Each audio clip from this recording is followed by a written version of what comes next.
प्रिय साथियों, हम लोग इस वीडियो के अंदर में उत्कर्ष क्लास के कुमार गौरव सर के द्वारा जो 7 फेरों की सीरीज़ का जो क्लास नोट्स है यानी हैंड रिटेन नोट्स है उसके माध्यम से रिवीजन क्लास के तौर पर हम पढ़ाने वाले हैं। साथ ही साथ आप लोगों को एक्स्ट्रा फैक्ट भी देंगे जो इसमें नहीं दिया गया है। तो निश्चित रूप से इस वीडियो के अंदर आप लोग शुरू से अंत तक बने रहिए। बात करते हैं ध्वनि।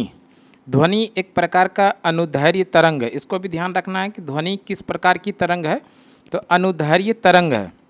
ध्वनि का वेग सबसे अधिक ठोस में होता है और उसके बाद द्रव में होता है और उसके बाद गैस में होता है। इस तरह से कह सकते हैं ध्वनि का वेग सबसे अधिक किस में होता है, तो ठोस में सबसे अधिक होता है, उसके बाद गैस में होता है, उसके बाद द्रव में होता है और सबसे कम किस में होता है, तो गैस में। और इस तरह से इसको ध्यान रखिएगा, ध्वनि का वेग सबसे अधिक ठोस में और सबसे उसके बाद द्रव में, उसके बाद सबसे कम गैस में। निर्वात में ध्वनि गमन नहीं कर सकता, यानी कि निर्वात में ध्वनि की गति बिल्कुल ही नहीं होता है। उसके बाद है प्रकाश। प्रकाश का वेग सबसे अधिक निर्वात में होता है। ध्यान रखिएगा, निर्वात में प्रकाश का वेग सबसे अधिक होता है और सबसे कम किस में होता है, ठोस में होता है। यानी कि ध्वनि का जस्ट विपरीत काम करता है प्रकाश। प्रकाश एक प्रकार का अनुप्रस्थ तरंग है, जबकि ध्वनि जो है अनुदैर्घ्य तरंग था और उसी तरह से प्रकाश एक अनुप्रस्थ तरंग है। ध्वनि का मापन जो होता है वो डेसिबल में होता है, यानी ध्वनि को मापते हैं किस में है, तो डेसिबल में ध्वनि को मापते हैं। अगर इसके अलावा हम लोग थोड़ा देख लेते हैं इकाई और उसके मात्रक, जिसमें से आता है सबसे पहले दाब। दाब का एसआई मात्रक क्या होगा, पास्कल होता है। दूरी का मात्रक क्या होता है, तो वो एसआई मात्रक जो होगा वो पारसेक होता है। और सबसे ध्यान रखिएगा, दूरी की सबसे बड़ी इकाई जो होती है वो प्रकाश वर्ष होता है। दूरी की सबसे बड़ी इकाई क्या होगा, तो प्रकाश वर्ष होगा। इसको ध्यान रखना है हम लोगों को। ध्वनि की सबसे बड़ी इकाई क्या, प्रकाश वर्ष। और ओजोन परत की सांद्रता जो हम लोग मापते हैं वो मापते हैं डॉब्सन से। ओजोन परत की सांद्रता मापते हैं डॉब्सन से। बल जो है न्यूटन का एसआई मात्रक होता है बल। उसी तरह जूल जो होता है ये कार्य का एसआई मात्रक होता है। प्रतिरोध का एसआई मात्रक होता है ओम। आवेश का एसआई मात्रक होता है कूलाम। धारा का एसआई मात्रक होता है एम्पियर। और लंबी दूरी की सबसे बड़ी इकाई प्रकाश वर्ष होता है। अब है भौतिक राशि और उसका एसआई मात्रक, जिसमें कि लंबाई का एसआई मात्रक होता है मीटर। लंबाई का एसआई मात्रक क्या होगा, तो वो है मीटर। द्रव्यमान का एसआई मात्रक होता है किलोग्राम। समय का एसआई मात्रक होता है सेकेंड। ताप का एसआई मात्रक होता है केल्विन। ज्योति तीव्रता का एसआई मात्रक होता है कैंडला। चाल का एसआई मात्रक होता है मीटर प्रति सेकेंड। त्वरण का एसआई मात्रक होता है मीटर प्रति सेकेंड स्क्वायर। संवेग का एसआई मात्रक होता है केजी मीटर प्रति सेकेंड। दाब का एसआई मात्रक होता है न्यूटन प्रति मीटर। वैसे दाब का एसआई मात्रक पास्कल भी होता है, साथ ही साथ न्यूटन प्रति मीटर स्क्वायर भी होता है। अब है कुछ संविधान संशोधन। ये जो संविधान संशोधन है यहाँ पर दिया है 44वां संविधान संशोधन, जो कि 1978 में हुआ था। और 44वां संविधान संशोधन 1978 के द्वारा हुआ क्या था, तो इसमें संपत्ति के अधिकार को मौलिक अधिकार से निकाला गया था। मौलिक अधिकार से निकालकर इसको विधिक अधिकार में रखा था। मौलिक अधिकार से निकालकर किस में रखा, विधिक अधिकार। और विधिक अधिकार में अनुच्छेद 301 के अंदर में इसको रखा गया है। तो ये ध्यान रखेंगे हम लोग। आगे है संपत्ति के अधिकार को मौलिक अधिकार से हटाकर अनुच्छेद 300A में रखा गया। और ये किस प्रकार का अधिकार है, तो विधिक अधिकार है। आरंभ में मौलिक अधिकारों की संख्या 7 था। तो ये हम लोग ध्यान रखेंगे कि जिस समय संविधान बनकर तैयार हुआ उस समय मौलिक अधिकारों की संख्या कितना था, 7 था। लेकिन वर्तमान में मौलिक अधिकारों की संख्या कितना हो गया है, 6 हो गया। कौन सा मौलिक अधिकार को हटाया है, तो संपत्ति के अधिकार को हटाया है। और कब हटाया, तो वही 44वां संविधान संशोधन 1978 के द्वारा संपत्ति के अधिकार को मौलिक अधिकार से निकालकर विधिक अधिकार में रखा और अनुच्छेद 301 के अंदर में। तो इस तरह से संपत्ति का अधिकार मौलिक अधिकार नहीं है, ये विधिक अधिकार है। मौलिक अधिकार की बात करें तो मौलिक अधिकार भारतीय संविधान के भाग 3 में है। और अनुच्छेद की बात करें तो अनुच्छेद 36 से 51 के बीच में है। और प्रावधान जो है यानी मौलिक अधिकार का प्रावधान किस देश से लिया गया है, तो वो अमेरिका से लिया गया है। मौलिक अधिकार का उल्लेख संविधान के भाग 3 में अनुच्छेद 12 से 35 के बीच में है। इसी तरह से है संविधान संशोधन 102वां संविधान संशोधन, जो कि 2018 में हुआ था। इस संविधान संशोधन के तहत राष्ट्रीय पिछड़ा वर्ग अनुच्छेद 338 बी को संवैधानिक दर्जा दिया गया? तो ये बढ़िया प्रश्न है, जरूर ध्यान रखिएगा कि राष्ट्रीय पिछड़ा वर्ग आयोग को किस संविधान संशोधन के द्वारा संवैधानिक दर्जा दिया गया? तो वो 102वां संविधान संशोधन 2018 के द्वारा इसको संवैधानिक दर्जा दिया गया है। किस अनुच्छेद के अंदर इसको रखा गया? तो अनुच्छेद 338 बी के अंदर इसको जोड़ा गया है। उसी तरह से 104वां संविधान संशोधन 2020 में जो हुआ था, 104वां संविधान संशोधन कब होता है? तो 2020 में होता है। इस संविधान संशोधन के तहत लोकसभा व विधानसभाओं में अनुसूचित जाति और अनुसूचित जनजाति के लिए आरक्षण को वर्ष 2030 तक बढ़ाया गया, यानी 10 वर्षों का आरक्षण को बढ़ाया गया। लोकसभा और विधानसभा में अनुसूचित जाति और अनुसूचित जनजाति का आरक्षण का जो प्रावधान था उसको 10 वर्षों के लिए बढ़ा दिया गया। और कब तक इसके लिए निश्चित कर दिया गया? 2030 तक इसको निश्चित कर दिया गया। अब है कुछ वन्य जीव, जिसमें से क्या आता है? भारत का राष्ट्रीय पशु क्या है? तो भारत का जो राष्ट्रीय पशु है वो बाघ है। इसी का वैज्ञानिक नाम है पैंथेरा टाइग्रिस। इसको भी ध्यान रखिएगा, बाघ का वैज्ञानिक नाम है पैंथेरा टाइग्रिस। भारत का राष्ट्रीय विरासत पशु क्या है? तो भारत का जो राष्ट्रीय विरासत पशु है वो हाथी है, यानी एलिफेंट्स मैक्सिमई। उसी तरह से अंतर्राष्ट्रीय हाथी दिवस कब मनाया जाता है? अंतर्राष्ट्रीय हाथी दिवस 12 अगस्त को मनाया जाता है प्रत्येक वर्ष। और साथ ही साथ 12 अगस्त को अंतर्राष्ट्रीय युवा दिवस भी मनाया जाता है।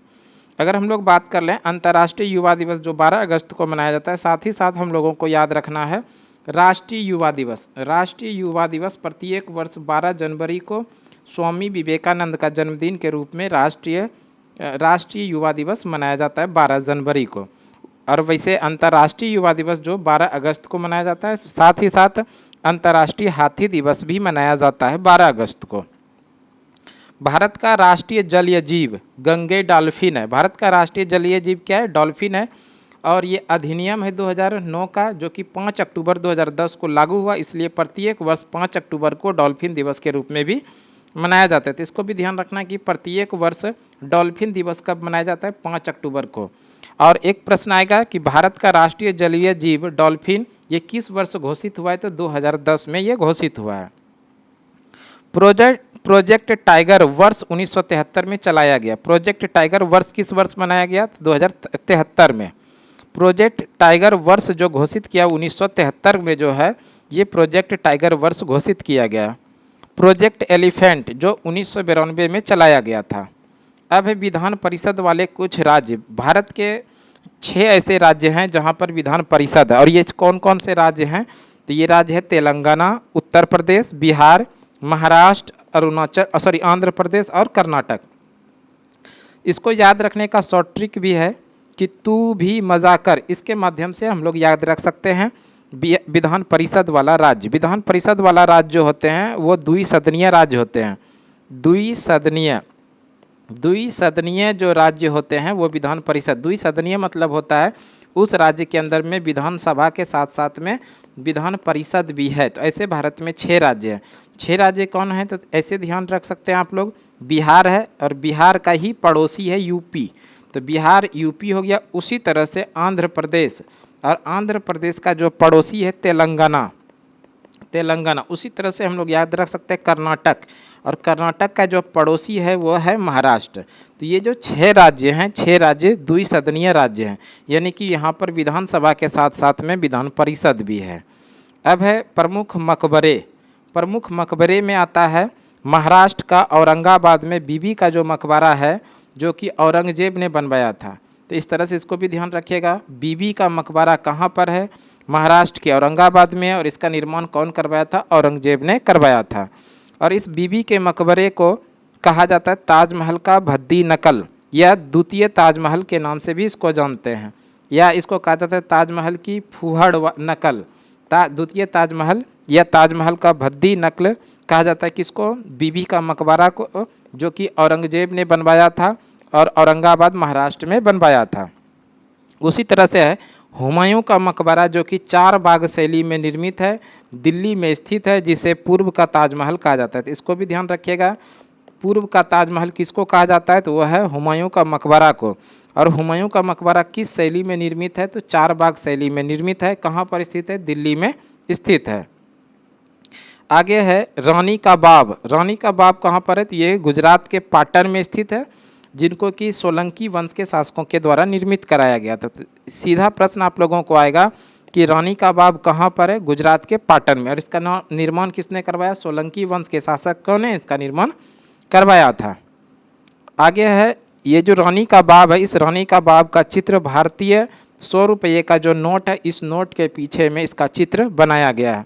यानी भारत का जो रुपया 100 रुपये का नोट है, इस नोट के पीछे में रानी का बाव का चित्र बना हुआ है। साथ ही साथ ध्यान रखना है कि इस रानी के बाव को 2014 में यूनेस्को विश्व धरोहर की सूची में शामिल किया गया है। यूनेस्को विश्व धरोहर की सूची में रानी की बाव को किस वर्ष शामिल किया? तो 2014 में इसको शामिल किया है। आगे है बौद्ध धर्म से संबंधित पंचमहल, जो कि फतेहपुर सीकरी उत्तर प्रदेश में स्थित है। तो यहाँ से बढ़िया प्रश्न बनेगा कि पंचमहल का किस धर्म से संबंधित है? वो बौद्ध धर्म से संबंधित है। कहाँ पर है? फतेहपुर सीकरी उत्तर प्रदेश में स्थित है। आगे है अथावास्का झील। अथावास्का झील कनाडा में स्थित है। इस झील के किनारे यूरेनियम के भंडार हैं। तो इसको भी ध्यान रखना है कि अथावास्का का झील कहाँ पर है, किस देश में? कनाडा में है। और इसी झील के किनारे यूरेनियम का विशाल भंडार भी है। आगे है संयुक्त राज्य अमेरिका और कनाडा के मध्य 49वीं उत्तरी अक्षांश रेखा बनाती है। यानी 49वीं उत्तरी अक्षांश रेखा किन दो देशों के बीच में स्थित है? तो वह संयुक्त राज्य अमेरिका और कनाडा के बीच में स्थित है। अब है टैक्स यानी कर। टैक्स जो है उसी में हम लोग पढ़ेंगे जीएसटी। जीएसटी का जो पूर्ण रूप होता है वो गुड्स एंड सर्विस टैक्स होता है, यानी वस्तु व सेवा कर होता है। जीएसटी का पूर्ण रूप क्या होगा? गुड्स एंड सर्विस टैक्स, यानी वस्तु व सेवा कर। जीएसटी एक प्रकार का अप्रत्यक्ष कर है, इसको भी ध्यान रखिएगा। जीएसटी एक प्रकार का क्या है? अप्रत्यक्ष कर है। यह समवर्ती सूची पर लगने वाला कर, यानी किस सूची का ये विषय है? तो ये समवर्ती सूची का विषय है, जिसे 1 जुलाई 2017 में लागू किया गया। इसलिए प्रत्येक वर्ष 1 जुलाई को जीएसटी दिवस के रूप में भी मनाया जाता है। जीएसटी दिवस कब मनाया जाता है? तो वो मनाया जाता है 1 जुलाई को, यानी कि वस्तु व सेवा कर दिवस मनाया जाता है 1 जुलाई को, क्योंकि 1 जुलाई 2017 को भारत में गुड्स एंड सर्विस टैक्स यानी कि जीएसटी लागू हुआ था। और भारत में इस कर को यानी जीएसटी को विजय केलकर समिति के सिफारिश पर लाया गया। तो यहाँ भी बढ़िया प्रश्न बनेगा, किस समिति के सिफारिश पर जीएसटी को भारत में लागू किया गया? तो वो है विजय केलकर समिति के सिफारिश पर। इस कर को भारत में सर्वप्रथम असम राज्य में प्रारंभ किया गया था। तो ये भी ध्यान रखना है हम लोगों को कि जीएसटी लागू करने वाला भारत का पहला राज्य कौन सा है? तो वो है असम। अगर हम लोग बात कर ले विश्व में सर्वप्रथम जीएसटी किस देश में लागू हुआ था? तो वो फ्रांस में लागू हुआ था, और वो किस वर्ष? तो 1954 में। आगे है जीएसटी काउंसिल के अध्यक्ष कौन होते हैं? तो देश के जो वित्त मंत्री होंगे वो जीएसटी काउंसिल के अध्यक्ष होते हैं। किस संविधान संशोधन के द्वारा जीएसटी को जोड़ा गया? तो ध्यान रखना है हम लोगों को 101वां संविधान संशोधन के द्वारा संसद और राज्यों के विधानसभा दोनों की वस्तु एवं सेवा कर जीएसटी से संबंधित विषयों पर कानून बनाने का अधिकार है। किस संविधान संशोधन के द्वारा? 101वां संविधान संशोधन के द्वारा जीएसटी को भारतीय संविधान में जोड़ा गया। किस संविधान के किस अनुच्छेद के अंदर में जीएसटी को जोड़ा गया है? तो अनुच्छेद 279A में जीएसटी को जोड़ा गया, यानी जीएसटी काउंसिल का उल्लेख है। अब है कुछ प्रमुख देश और उनकी मुद्रा यानी करेंसी। सबसे पहला है बांग्लादेश। बांग्लादेश की जो मुद्रा है वो है टका। और वैसे बात कर ले बांग्लादेश, तो बांग्लादेश की राजधानी ढाका है और इसकी करेंसी क्या है? टका। बांग्लादेश की बात करें तो बांग्लादेश एक स्वतंत्र राष्ट्र के रूप में 16 दिसंबर 1971 को एक स्वतंत्र राष्ट्र बना। और इस बांग्लादेश का जो राष्ट्रगान की बात करें तो अमार सोनार बांग्लो है। अमार सोनार बांग्लो, इसको भी ध्यान रखिएगा। बांग्लादेश का राष्ट्रगान क्या? अमार सोनार बांग्लो। और इस अमार सोनार बांग्लो के लेखक कौन है? तो वो भी ध्यान रखिएगा, रविंद्रनाथ टैगोर। रविंद्रनाथ टैगोर ने भारत के राष्ट्रगान के साथ साथ में बांग्लादेश के राष्ट्रगान को भी लिखा है, अमार सोनार बांग्लो को। बांग्लादेश एक स्वतंत्र राष्ट्र के रूप में कब स्वतंत्र हुआ? तो 16 दिसंबर 1971 को। बांग्लादेश की राजधानी कहाँ पर है? तो ये ढाका में। यहाँ की करेंसी है टाका। उसी तरह है फिलीपींस। फिलीपींस की जो मुद्रा है वो है पीसो। फिलीपींस की मुद्रा क्या है? पीसो है, जबकि फिलीपींस की राजधानी है मनीला। अगर हम लोग बात कर लें मनीला, तो यहाँ पर अंतर्राष्ट्रीय चावल अनुसंधान संस्थान का हेडक्वार्टर है। अंतर्राष्ट्रीय चावल अनुसंधान संस्थान का मुख्यालय कहाँ पर है? मनीला में।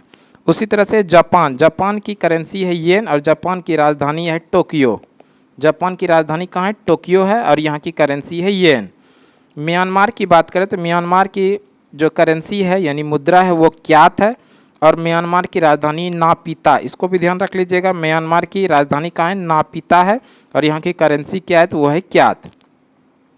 अब है वेनेजुएला, वेनेजुएला की जो करेंसी है वो है बोलीवर और यहाँ का राजधानी है काराकास, यानी काराकास वेनेजुएला की राजधानी है और बोलीवर यहाँ की करेंसी है। ईरान, ईरान की राजधानी जो है, ईरान की राजधानी तेहरान है, इसको भी याद रखिएगा तेहरान, और ईरान की करेंसी है टोमान।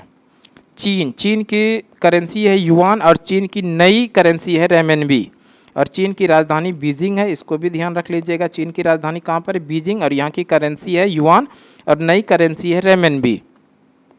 ब्राज़ील, ब्राज़ील की जो करेंसी है वो है रियाल और ब्राज़ील की राजधानी है वो है ब्रासिलिया, ब्रासिलिया। रूस की बात करें तो रूस का करेंसी है रूबल और रूस की राजधानी है मॉस्को। रूस की राजधानी कहाँ पर है? मॉस्को में है और यहाँ की करेंसी है रूबल। भारत की बात करें तो भारत की राजधानी, भारत का करेंसी है रुपया और भारत की राजधानी नई दिल्ली। भारत की राजधानी कहाँ है? तो ये है नई दिल्ली में। साउथ अफ्रीका की बात करें तो साउथ अफ्रीका की करेंसी है रैंड और साउथ अफ्रीका की राजधानी, तीन राजधानी है, विधायी राजधानी अलग है, प्रशासनिक राजधानी अलग है और न्यायिक राजधानी अलग है। सबसे पहले बात कर लेते हैं साउथ अफ्रीका यानी दक्षिण अफ्रीका की विधायी राजधानी जो है वह है केप टाउन में, वो केप टाउन में यहाँ की विधायी राजधानी, और प्रिटोरिया जो है यहाँ की प्रशासनिक राजधानी है और ब्लोम फोंटेन जो है यहाँ की न्यायिक राजधानी। तो ये भी थोड़ा ध्यान रखिएगा, साउथ अफ्रीका की तीन राजधानी है, विधायी राजधानी केप टाउन, प्रशासनिक राजधानी प्रिटोरिया और न्यायिक राजधानी ब्लोम फोंटेन है। आगे बात करते कुछ उपनाम है और उस देश का नाम है, जिसमें से आता है सबसे पहले सुकुमारों का देश या सूर्योदय के देश किसको कहा जाता है? तो वो जापान को कहा जाता है। प्यासी भूमियों का देश ऑस्ट्रेलिया को कहा जाता है और साथ ही साथ ध्यान रखिएगा ऑस्ट्रेलिया को कंगारुओं का देश भी कहते हैं। कंगारुओं का देश, कंगारुओं का देश कौन किस देश को कहते हैं? वो ऑस्ट्रेलिया को, साथ ही साथ प्यासी भूमियों का देश भी कहते हैं ऑस्ट्रेलिया को। ऑस्ट्रेलिया की राजधानी है कैनबरा, इसको भी ध्यान रख लीजिएगा, ऑस्ट्रेलिया की राजधानी कहाँ पर है? कैनबरा। नहरों का देश, नहरों का देश पाकिस्तान को कहते हैं और झीलों का देश कहते हैं फिनलैंड को और कहते हैं लैंड ऑफ थंडरबोल्ट, वो कहते हैं भूटान को। लैंड ऑफ थंडरबोल्ट किसको कहते हैं? तो वे भूटान को कहते हैं। सफ़ेद हाथियों की भूमि कहते हैं थाईलैंड को। सफ़ेद हाथियों का भूमि किस देश को? थाईलैंड को। पेगोडा का देश कहते हैं म्यांमार को और मोती का द्वीप यानी मोतियों का द्वीप कहते हैं बहरीन को। अब है कुछ प्रमुख महोत्सव और उनसे संबंधित राज्य, जिसमें सबसे पहले आता है हॉर्नबिल महोत्सव, यानी हॉर्नबिल त्यौहार जो मनाया जाता है ये नागालैंड के अंदर मनाया जाता है। रज पर्व जो है वो ओडिशा राज्य में मनाया जाता है। आगे है चाप चारकूट महोत्सव, चाप चारकूट महोत्सव जो है ये मिजोरम राज्य के अंदर मनाया जाता है। मरु महोत्सव जो है ये राजस्थान में मनाया जाता है। धानु यात्रा महोत्सव जो है ये ओडिशा राज्य के अंदर मनाया जाता है। अम्बुबाची का मेला ये असम में मनाया जाता है। अम्बुबाची का मेला जो मनाया जाता है असम में, असम का जो कामाख्या जी मंदिर है यहीं पर ये मनाया जाता है अम्बुबाची का मेला। मकर विलक्कू त्यौहार ये केरल में मनाया जाता है, मकर विलक्कू त्यौहार। काला नमक चावल महोत्सव, काला नमक चावल महोत्सव उत्तर प्रदेश में मनाया जाता है। तेलंगाना से संबंधित प्रश्न है और बढ़िया प्रश्न मिलेगा। तेलंगाना की बात करें, सबसे पहले तेलंगाना राज्य का गठन जो हुआ आंध्र प्रदेश से अलग किया गया। आंध्र प्रदेश से एक अलग राज्य बनाया गया तेलंगाना को। कब? 2 जून 2014 को भारत का 29वां राज्य बनाया गया था तेलंगाना को। वैसे अगर हम लोग बात कर लें भारत में वर्तमान समय में 28 राज्य हैं। जम्मू कश्मीर उस समय शामिल था राज्य में, जबकि जम्मू कश्मीर अब विशेष राज्य का दर्जा, साथ ही राज्य नहीं है, जबकि जम्मू कश्मीर क्या है? एक यूटी है। जम्मू कश्मीर को 2 भाग कर दिया गया, एक है जम्मू कश्मीर और एक है लद्दाख। और ये कब किया गया था? तो 31 अक्टूबर 2019 को। तो इस तरह से 29 राज्य से कम होकर के 28 राज्य बचा है भारत में और केंद्र शासित प्रदेश हो गए हैं अभी 8 केंद्र शासित प्रदेश हैं और 28 राज्य हैं। तेलंगाना की राजधानी हैदराबाद है जो कि मूसी नदी के किनारे स्थित है। यह आंध्र प्रदेश से अलग होकर राज्य बना है। तेलंगाना में विधानसभा सीटों की संख्या 119 है। तो ध्यान रखिएगा, तेलंगाना में विधानसभा सीटों की संख्या कितना है, 119 है। उसी तरह से तेलंगाना में 17 लोकसभा व 7 राज्यसभा की सीटें हैं। विधानसभाओं की संख्या 119, लोकसभा की संख्या 17 और राज्यसभा सीटों की संख्या कितना है, 7 है। और तेलंगाना जो है द्विसदनीय है, द्विसदनीय राज्य है, यानी कि यहाँ पर विधानसभा के साथ साथ में विधान परिषद भी है। तेलंगाना के राष्ट्रीय उद्यान वो टाइगर रिजर्व जो प्रमुख रूप से हैं वो यहाँ पर दिया गया है। उस क्रम में सबसे पहला है मृगवानी राष्ट्रीय उद्यान, ये कहाँ पर है, तेलंगाना में। उसी तरह कासू ब्रह्मानंद रेड्डी राष्ट्रीय उद्यान, ये भी तेलंगाना में है। अमराबाद टाइगर रिजर्व, ये भी तेलंगाना में है। नागार्जुन सागर, जिसको कि हम लोग श्री सेलम टाइगर रिजर्व के नाम से भी जानते हैं, ये कहाँ पर है, ये सारा राष्ट्रीय उद्यान है और टाइगर रिजर्व है तेलंगाना में। हुसैन सागर झील, ये इंपॉर्टेंट है, इसको जरूर ध्यान रखिएगा। पहले ये हुसैन सागर झील आंध्र प्रदेश में था, लेकिन जब तेलंगाना राज्य अलग हुआ तो ये हुसैन सागर झील तेलंगाना राज्य के अंदर आया है। तो इसको याद रखिएगा, हुसैन सागर झील कहाँ पर है, तो ये तेलंगाना में है। अब है निम्न देशों की सांसद, यानी कुछ देश है और उस देश के सांसद का नाम। तो सबसे पहले है नेपाल, नेपाल के संसद का नाम है राष्ट्रीय पंचायत। उसी तरह अफगानिस्तान, अफगानिस्तान के संसद का नाम है शोरा। बांग्लादेश के संसद का नाम है जातीय पंचायत। जापान के संसद का नाम है डाइट। इजराइल के संसद का नाम है नीसेट। स्पेन के संसद का नाम है कोर्टेज। स्वीडन के संसद का नाम है रिक्सडोम। पाकिस्तान के संसद का नाम है मजलिस ए शोरा, इसको जरूर ध्यान रखिएगा। पाकिस्तान के संसद को किस नाम से जानते हैं, तो वह है मजलिस ए शोरा। चीन के संसद का नाम है नेशनल पीपुल्स असेंबली। मालदीव के संसद का नाम है मजलिस। अब है कुछ प्रमुख पुरस्कार। इस पुरस्कार में सबसे पहला है रमन मैग्सेसे पुरस्कार। रमन मैग्सेसे पुरस्कार की बात करें तो प्रत्येक वर्ष रमन मैग्सेसे पुरस्कार जो दिया जाता है फिलीपींस की राजधानी मनीला से दिया जाता है। प्रत्येक वर्ष रमन मैग्सेसे पुरस्कार कहाँ से दिया जाता है, वो मनीला से, जो कि फिलीपींस की राजधानी है। और रमन मैग्सेसे पुरस्कार को एशिया का नोबेल पुरस्कार भी कहा जाता है, तो इसको भी ध्यान रखिएगा। एशिया का नोबेल पुरस्कार किसको कहते हैं, तो वो है रमन मैग्सेसे पुरस्कार। रमन मैग्सेसे पुरस्कार को पाने वाले प्रथम भारतीय थे विनोबा भावे, जिन्होंने कि 1958 में ये रमन मैग्सेसे पुरस्कार प्राप्त किए थे। ये बढ़िया प्रश्न है, जरूर ध्यान रखिएगा। रमन मैग्सेसे पुरस्कार प्राप्त करने वाले पहले भारतीय कौन थे, तो वो है विनोबा भावे। कब, 1958 में। मनीला फिलीपींस की राजधानी है। मनीला में एशियाई विकास बैंक यानी ADB, एशियन डेवलपमेंट बैंक का मुख्यालय है। एशियाई विकास बैंक का मुख्यालय कहाँ पर है, तो मनीला में है।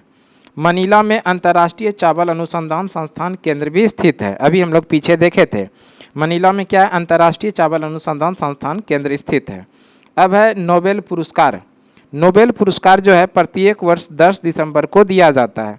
और ये किनके नाम से दिया जाता है, तो अल्फ्रेड नोबेल, जिन्होंने कि डायनामाइट का खोज किया था, इसी वैज्ञानिक अल्फ्रेड नोबेल के द्वारा, और इन्हीं के नाम से दिया जाता है नोबेल पुरस्कार। प्रत्येक वर्ष 10 दिसंबर को दिया जाता है। 10 दिसंबर को अल्फ्रेड नोबेल का पुण्यतिथि है। उन्होंने एक वसीयत लिखा था और उस वसीयत में इन्होंने लिखा था कि मेरी मृत्यु के बाद हमारे जितनी भी ज़मीन जायदाद है वो अलग अलग क्षेत्र में काम करने वाले लोगों को पुरस्कार के रूप में दिया जाए। तो इस तरह से इसको ध्यान रखना है कि नोबेल पुरस्कार प्रत्येक वर्ष 10 दिसंबर को दिया जाता है और स्वीडन की राजधानी स्टॉकहोम में दिया जाता है। लेकिन शांति का नोबेल पुरस्कार नॉर्वे की राजधानी ओस्लो में दिया जाता है। तो इसको भी ध्यान रखिएगा, नोबेल पुरस्कार जो है कहाँ पर दिया जाता है, स्वीडन की राजधानी स्टॉकहोम में दिया जाता है। जबकि शांति का नोबेल पुरस्कार कहाँ पर दिया जाता है, तो वो नॉर्वे की राजधानी ओस्लो में दिया जाता है। अब है लॉस एंजिल्स, जो संयुक्त राज्य अमेरिका में, यहाँ से ऑस्कर पुरस्कार दिया जाता है। ऑस्कर पुरस्कार जो है ये फिल्म के क्षेत्र में दिया जाता है। किस क्षेत्र में, तो फिल्म के क्षेत्र में दिया जाता है ऑस्कर अवार्ड। और प्रत्येक वर्ष ये कहाँ से दिया जाता है, लॉस एंजिल्स से, जो कि संयुक्त राज्य अमेरिका के अंदर स्थित है। अब है 2011 का जनगणना से महत्वपूर्ण फैक्ट। 2011 की जनगणना की बात करें तो 2011 का जनगणना जनसंख्या के जनगणना आयुक्त कौन थे, वो चंद्रमौली थे। यानी सबसे पहले तो ध्यान रखिए कि जनगणना ये संघ सूची का विषय है। किस सूची का विषय है, संघ सूची का विषय। जबकि जनसंख्या जो है जनसंख्या ये समवर्ती सूची का विषय, जनसंख्या समवर्ती सूची का विषय है और जनगणना संघ सूची का विषय। पहली बार जनगणना 1872 में हुआ था और ये लॉर्ड मेयो के द्वारा पहली बार जनगणना करवाया गया था, लॉर्ड मेयो। जबकि नियमित जनगणना जो हुआ वो 1881 में हुआ था, लॉर्ड रिपन ने इसको करवाया था। 2011 में जो जनगणना हुआ था, इस जनगणना का आदर्श वाक्य था हमारा जनगणना हमारा। जनगणना 2011 का शुभंकर क्या था, तो वो है परगणक शिक्षिका। भारत में लिंगानुपात का प्रति 1000 पुरुषों पर स्त्रियों की संख्या के आधार पर ज्ञात किया जाता है, इसको भी ध्यान रखना है। जनगणना भारत में लिंगानुपात किस आधार पर, तो प्रति 1000 पुरुषों पर महिलाओं की जो संख्या होती है वही होता है लिंगानुपात। और सर्वाधिक लिंगानुपात वाले जो राज्य हैं वो है केरल, सबसे अधिक लिंगानुपात वाला राज्य केरल है। दूसरे स्थान पर तमिलनाडु है और तीसरे स्थान पर आंध्र प्रदेश है। न्यूनतम लिंगानुपात वाला राज्य जो है वो हरियाणा है और दूसरे स्थान पे सिक्किम है और तीसरे स्थान पे पंजाब है। 2011 की जनगणना के अनुसार भारत में एकमात्र राज्य केरल है जिसका लिंगानुपात 1084 है, यानी 1000 पुरुषों पर महिलाओं की संख्या कितना है, वो 1084 है। सबसे अधिक लिंगानुपात वाला राज्य वो कौन सा हो गया, वो है केरल, यानी एकमात्र राज्य जहाँ पर पुरुषों की संख्या से महिलाओं की संख्या अधिक है वो है केरल। जबकि सबसे कम की बात करें, सबसे कम लिंगानुपात वाला राज्य वो कौन सा है, तो हरियाणा है। और केंद्र शासित प्रदेश की बात करें तो किस केंद्र शासित प्रदेश में लिंगानुपात सबसे अधिक है, तो वो पौंडीचेरी में, जहां पर महिलाओं की संख्या 1038 है, यानी प्रति 1000 पुरुषों पर महिलाओं की संख्या 1038 है। आगे बात करते हैं statue of unity. Statue of unity जो गुजरात में निर्मित है, निर्माण सरदार वल्लभ भाई पटेल के सम्मान में किया गया था। सरदार वल्लभ भाई पटेल की प्रतिमा बनाया गया जिसको कि हम लोग स्टैचू ऑफ यूनिटी के नाम से जानते हैं, गुजरात के केवड़िया ज़िले में, केवड़िया जिला में। और इसका उद्घाटन सरदार पटेल की 143वीं जयंती पर के अवसर पर 31 अक्टूबर 2018 को उद्घाटन किया गया। यानी इसका उद्घाटन जो किया गया, उद्घाटन 143वीं इनकी जयंती था, यानी सरदार वल्लभ भाई पटेल की 143वीं जयंती पर 31 अक्टूबर 2018 को इसका उद्घाटन किया गया। यह विश्व की सबसे ऊंची मूर्ति है, विश्व की सबसे ऊंची मूर्ति। इसकी ऊंचाई की बात करें तो 182 मीटर इसकी ऊंचाई है। इस मूर्ति के वास्तुकार राम सुतार थे, इसको ध्यान रखिएगा, ये कई बार एग्जाम में पूछा गया है। इस मूर्ति यानी अहमदाबाद में गुजरात के साधु बेट द्वीप यानी नर्मदा नदी के द्वीप के बढ़िया स्थान पर स्थित है। आगे कॉफ़ी से कुछ इंपॉर्टेंट फैक्ट। कॉफ़ी से इंपॉर्टेंट फैक्ट में है, कॉफ़ी के उत्पादन में ब्राज़ील प्रथम स्थान पे है, यानी विश्व में सबसे अधिक कॉफ़ी का उत्पादन कहाँ पर होता है, ब्राज़ील में। इसीलिए ब्राज़ील में जो कॉफ़ी का बागान है उसको फेजेंडा के नाम से भी जानते हैं। ब्राज़ील में कॉफ़ी के बागान को किस नाम से जानते हैं, फेजेंडा। देखिए इसमें दिया गया होगा, ब्राज़ील में स्थित सेंट्रो कोट्स बंदरगाह को कॉफ़ी बंदरगाह कहा जाता है। साथ ही साथ ब्राज़ील में कॉफ़ी के बागान को फेजेंडा, जो कि अभी हम लोग पढ़े, ब्राज़ील में कॉफ़ी के बागान को फेजेंडा कहा जाता है। और ब्राज़ील की अमेजन नदी के घास के मैदान को सेल्वास कहा जाता है। ये भी बढ़िया प्रश्न बनेगा, ब्राज़ील में अमेजन नदी के घास के मैदान को किस नाम से जानते हैं, वो है सेल्वास। कुछ अंतर्राष्ट्रीय सम्मेलन, इसमें सबसे पहला है स्टॉकहोम सम्मेलन जो कि 1972 में हुआ था। 1972 में स्टॉकहोम सम्मेलन हुआ था। इस सम्मेलन की पर्यावरण का मैग्ना कार्टा कहा जाता है, पर्यावरण से संबंधित है और इसी सम्मेलन को पर्यावरण का मैग्ना कार्टा कहा जाता है। इस सम्मेलन में पर्यावरण मुद्दे पर निर्णय लिया गया था। रियो सम्मेलन जो कि 1992 में हुआ था और यह पृथ्वी शिखर सम्मेलन था जो कि ब्राज़ील के रियो डी जेनेरियो में हुआ था। आगे है क्योटो प्रोटोकॉल सम्मेलन जो कि 1997 में हुआ था। क्योटो प्रोटोकॉल जापान के टोक्यो शहर में हुआ था।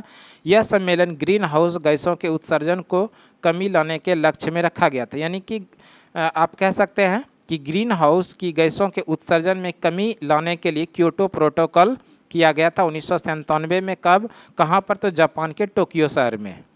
आगे है नागोया प्रोटोकॉल सम्मेलन जो कि 2010 में हुआ था। नागोया प्रोटोकॉल सम्मेलन जापान के नागिया शहर में 29 अक्टूबर 2010 को हुआ। इस प्रोटोकॉल पर भारत ने जैव विविधता एवं सतत विकास के रूप में हस्ताक्षर किए थे। अब है कुछ प्रमुख संगठन और उसका मुख्यालय। तो सबसे पहला आता है संयुक्त राष्ट्र संघ यानी UNO, united nation of organization, जिसकी स्थापना होती है 24 अक्टूबर 1945 को, जिसका कि हेडक्वार्टर है न्यूयॉर्क में। अगला है अंतर्राष्ट्रीय न्यायालय। अंतर्राष्ट्रीय न्यायालय का मुख्यालय द हेग जो कि नीदरलैंड के अंदर है। विश्व बैंक, इसका हेडक्वार्टर है वाशिंगटन डीसी, यानी अमेरिका की राजधानी में है विश्व बैंक। और विश्व बैंक के साथ साथ में आईएमएफ यानी इंटरनेशनल मॉनेटरी फंड यानी अंतर्राष्ट्रीय मुद्रा कोष, इन दोनों का हेडक्वार्टर है वाशिंगटन डीसी में। यूरोपीय यूनियन जिसकी हेडक्वार्टर है ब्रुसेल्स बेल्जियम में। नाटो, इसका भी हेडक्वार्टर है ब्रुसेल्स में।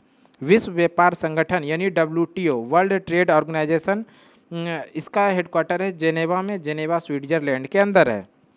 उसी तरह से विश्व स्वास्थ्य संगठन WHO की बात करें तो इसकी स्थापना हुई थी 7 अप्रैल को। 7 अप्रैल को प्रत्येक वर्ष विश्व स्वास्थ्य दिवस के रूप में भी मनाया जाता है।